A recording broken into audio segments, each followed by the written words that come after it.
নমস্কার, সবাই কেমন আছেন? আশা করি ভালো আছেন। আজকে আমি কি রান্না করলাম চলুন দেখাই। এখানে আছে গরম গরম এক হাঁড়ি ভাত, দুটো উচ্ছে ভাতে দেওয়া আছে, ধোয়া উচ্ছে ভাত থেকে দেখুন।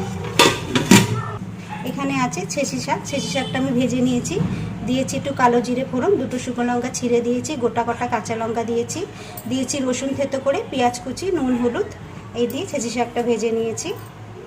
আর এখানে করে নিয়েছি চিংড়ি মাছ, সর্ষে পোস্ত, কাঁচা লঙ্কা, কটা পাকা লঙ্কাও দিয়েছি। আর এখানে আছে পেঁয়াজ দিয়ে আমি কালো জিরে ফোড়ন দিয়ে নুন হলুদ দিয়ে এটা আমি সর্ষে পোস্ত করে নিয়েছি চিংড়ি মাছ দিয়ে।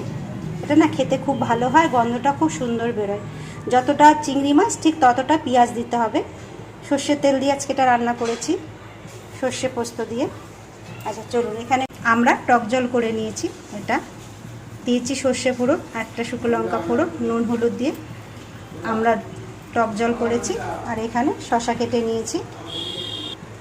চলুন, আজকে আমার এই পর্যন্তই, রান্না শেষ। এখানে আছে ভাত, শাক ভাজা, সর্ষে চিংড়ির ঝাল, আর এখানে আছে আমরা টক জল, শসা কেটে নিয়েছি। ব্যাস, সবাই ভালো থাকবেন, সুস্থ থাকবেন। আবার সবার সঙ্গে পরে দেখা হবে।